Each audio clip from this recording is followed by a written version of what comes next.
Hi everybody, I want to do a quick review on some labels. I'm a big fan of labeling the items that are in my pantry.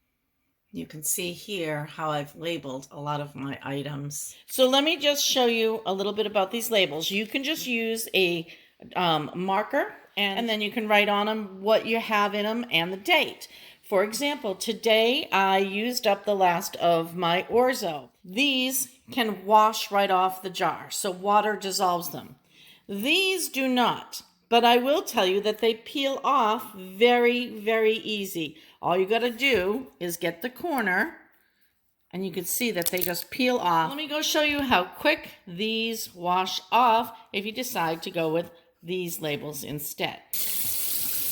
Running my warm water.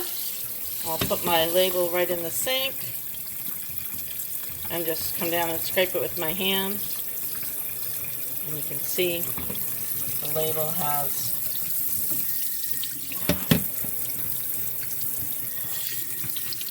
pretty much dissolved right off the jar.